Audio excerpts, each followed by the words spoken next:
Assalamualaikum warahmatullahi wabarakatuh. Perkenalkan, nama saya Trisna Pratiwi Hasibuan, NIM 0306612189. Nah, di sini saya akan menjelaskan mengenai pemimpin dan juga fungsi-fungsi dari kepemimpinan. Nah, yang pertama yaitu kita akan membahas mengenai apa sih definisi dari pemimpin. Nah, pemimpin adalah seorang individu yang memiliki kemampuan untuk mempengaruhi, memotivasi, dan juga memandu orang lain dalam mencapai tujuan bersama. Seorang pemimpin tidak hanya bertanggung jawab untuk mengarahkan kelompok, tetapi juga untuk menciptakan lingkungan yang mendukung pertumbuhan dan produktivitas.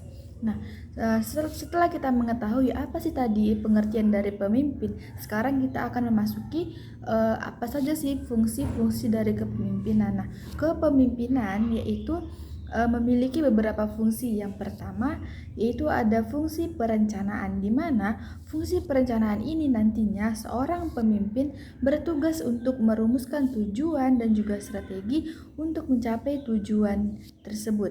Nah, ini melibatkan suatu analisis situasi, penetapan prioritas, dan juga pengembangan rencana aksi. Nah, adapun fungsi yang kedua yaitu ada fungsi pengorganisasian, di mana nantinya seorang pemimpin ini akan mengatur sumber daya, baik itu manusia maupun material, untuk melaksanakan rencana yang telah disusun.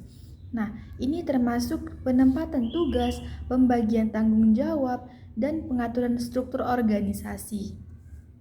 Adapun fungsi dari kepemimpinan yang ketiga yaitu ada pengarahan, di mana nantinya seorang pemimpin akan memotivasi dan juga memandu anggota timnya untuk bekerja menuju tujuan yang telah ditetapkan.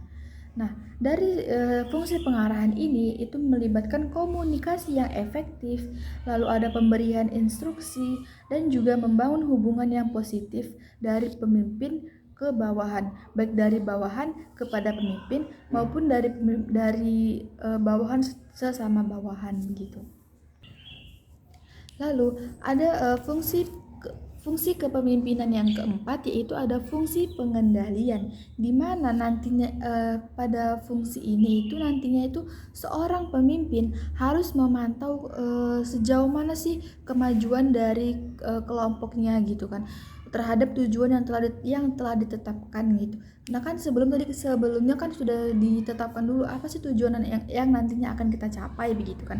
Nah, di sini ke pengendalian ini nanti seorang pemimpin akan mengontrol nih sudah sejauh mana sih perjalanan tujuan yang kemarin itu udah 100% kah tercapai, ataupun masih setengah persen kah tercapai begitu, ataupun masih kayak belum ada sama sekali gitu kan, masih kayak diem aja di tempat gitu kan. Nah, pada fungsi pengendalian ini itu melibatkan itu mencakup evaluasi kerja, memberikan umpan balik, dan juga melakukan penyesuaian jika diperlukan nantinya. Nah, adapun fungsi yang kelima yaitu pengambilan keputusan, di mana nantinya seorang pemimpin ini kan pastinya seringkali dihadapkan pada berbagai pilihan gitu kan. Nah, di sini nantinya seorang pemimpin itu harus mampu menganalisis informasi, mempertimbangkan konsekuensinya, dan juga membuat keputusan yang tepat untuk kepentingan kelompok. Nah, seorang pemimpin akan nantinya akan mengambil keputusan gitu kan, untuk mengambil keputusan dengan mempertimbangkan apa sih nanti yang akan terjadi di kemudian harinya begitu kan. Nah, adapun fungsi yang keenam yaitu pengembangan tim atau pengembangan kelompok gitu kan, anggota dari tim. Nah, di sini nanti pemimpin ini berperan dalam membangun dan juga mengembangkan kemampuan dari timnya. Ini mencakup pelatihan, pembinaan, dan juga menciptakan situasi dan juga suasana kerja yang lebih kondusif. Nah, begitu.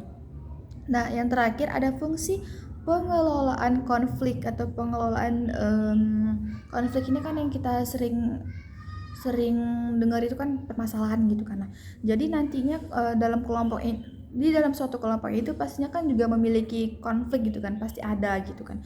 Nah, nantinya di sini seorang pemimpin dia harus bisa mengenali masalah, memfasilitasi diskusi, dan juga mencari solusi yang memuaskan bagi semua pihak. Nah, dengan memahami dan juga menerapkan fungsi-fungsi kepemimpinan yang tadi, maka seorang pemimpin dapat menciptakan lingkungan yang positif dan juga produktif, serta dapat mendorong anggota timnya untuk mencapai potensi terbaik mereka begitu. Nah, mungkin ini saja yang dapat saya jelaskan. Lebih dan kurangnya saya mohon maaf. Wabillahi taufiq wal hidayah. Wassalamualaikum warahmatullahi wabarakatuh.